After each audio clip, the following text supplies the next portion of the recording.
Hello, sexy.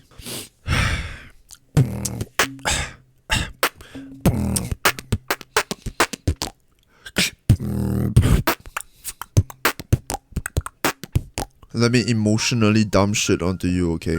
I'm allergic to chronic liars. I have an obsession with spotting lies to keep myself safe. I despise betrayal with all my heart.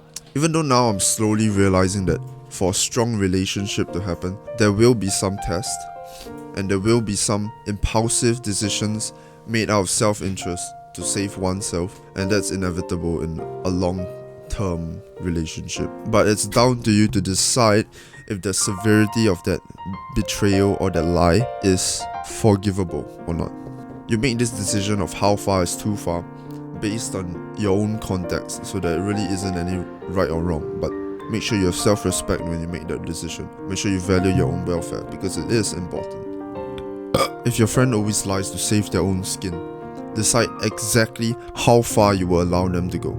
Set your boundaries. It is important, even though it sounds very 2023, disgusting, feminist, leftist shit. But it is important. Boundaries are important.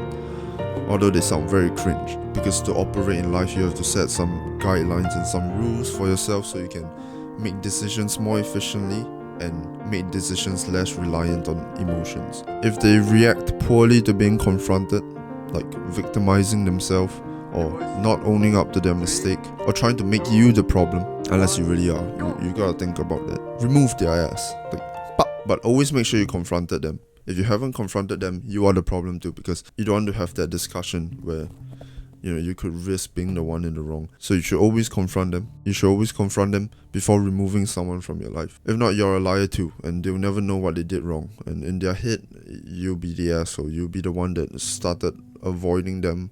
You'll be the one that discarded them without any reason, and they will never know what they did wrong. You'll always be the selfish asshat in their head and their friend's head because they're biased. You're going to be the ass that slowly strays away, talks behind their back, avoids them, humiliates them if you do not confront them.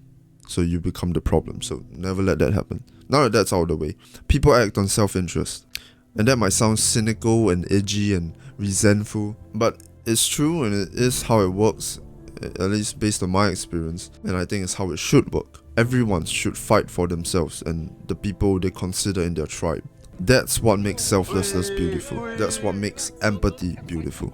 Besides, if you don't fight for your tribe, who the hell will? Everyone is fighting for themselves. And if you don't fight for yourself, they're gonna take from you and your people so that their people can have an advantage. You can't let that happen. If you try to be a selfless giving person and you have nothing much to give, like you aren't particularly successful or you don't have much emotional capacity yourself, you sacrifice your family's well-being for people that hasn't really given you anything. Okay, maybe it's a good friend, okay? Then of course there are exceptions. And don't you dare give me the, they don't have to do anything for me to help them.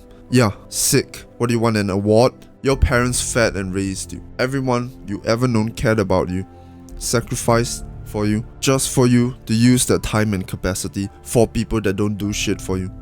Have some self-respect. Your welfare is important. And if you are that giving person, you would understand that your welfare is your family's welfare. And people sacrificed themselves for you to have that welfare. And you're gonna give away your time and capacity to other people acting like you're some giving person when you have no emotional capacity yourself. Giving, wow, what do you have to give? Your attention? They can get that from someone on the street. Like, if you don't have any value yourself, or if you don't have any mental capacity, if you don't have any level of success and you're trying to give away your parents' wealth, or you're trying to give away your time and capacity to tolerate something unimportant, and do they really need your attention at that point in time?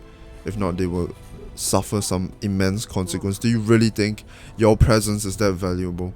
Sorry, I'm being a bit abrasive here, but I just feel like my past self had so much of this pointless intention to give and to sacrifice, and it got me absolutely nothing. I thought, being the good man that I am, being a nice guy, giving away my time to everybody, helping out with drama, being there for them. Oh, don't worry, I'll always be there for you. Okay, listen, of course there's exceptions. Make sure they are giving back. Make sure it's a mutual relationship. Make sure you have the emotional capacity to tolerate things. Your mental health isn't dog shit before you go care about others. Fill your cup before you fill others. We have to understand that people lie. Out of fear, out of habit, out of anger. I would always take it personally, and it would play out in my mind like, fuck, their fear overpowers their respect for me, so that's why they choose to lie, that's why they choose to betray.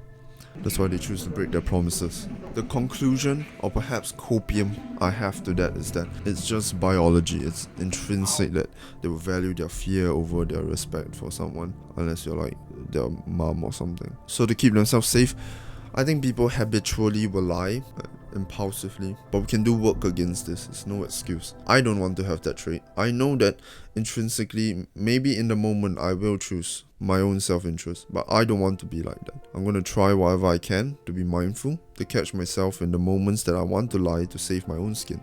And I'll try to stop myself with every ounce of willpower I have. I don't want to let my impulses control me, and I don't want to lie to people that I truly care about. I can't believe I have to say this over and over, but of course there are exceptions. Lying and keeping someone in the dark when something bad happens to them. For example, you catch their girlfriend cheating on them, or somebody tells you that their girlfriend cheated on them, but told you not to tell him. Or they ask and they look like trash in what they are wearing. Of course, these moments are quite circumstantial, so there's never going to be a one solution fits all. But keep in mind, if your reason is solely because you are afraid to hurt their feelings, which is more likely you are too afraid to be the perpetrator, is that how you say the word? The one that orchestrates the negative emotions. If your intention is ultimately saving yourself, think again. Choosing to lie to them, choosing to not hurt their feelings, is assuming that you are a better judge for what to do with their lives than themselves. Think carefully whether you want to lie or not. Understand that anyone can choose to lie or betray you at any point in time, but choose to trust. Choose to love. I think there is no other way you can find genuine relationships. I believe treating someone like they are untrustable gives them reason to be untrustable. Like, if he's gonna treat me like I can't be trusted anyway, I might as well just do it because there is no punishment there. It kind of encourages people. Of course, you're looking for people with good morals that would choose not to lie anyway, but I don't think that you should allow yourself to just be completely skeptical of what everyone says. I mean, be a bit skeptical and understand that it is a possibility, but we don't have to operate life thinking we can't trust a single person and everyone is not stable or safe to be around. Stay strong, keep your head up. I believe we will find people we deserve. It's perfectly understandable to be hurt by betrayal and lies. Always understand that that is a possibility, no matter how long you know that friend.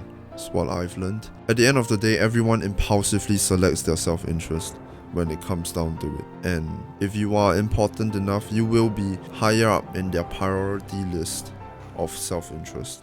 And then they will impulsively select to protect you. That's when it becomes beautiful. When two people have each other very high on their self-interest and they do whatever they can to keep their promises, to trust one another, to love one another. I think that impulsively fear will always outweigh our morals, and with reason, that's instinctive and that's how we survive. So don't take it personally. I mean, maybe take it a bit personally because it kind of hurts, and continue to trust in the beauty of people, in the good of people. Someday we'll find the people that we can love, that we can burden with our repulsive self-gratification without worry. Till then, we shall stay strong, never settle, and keep getting better. To better world.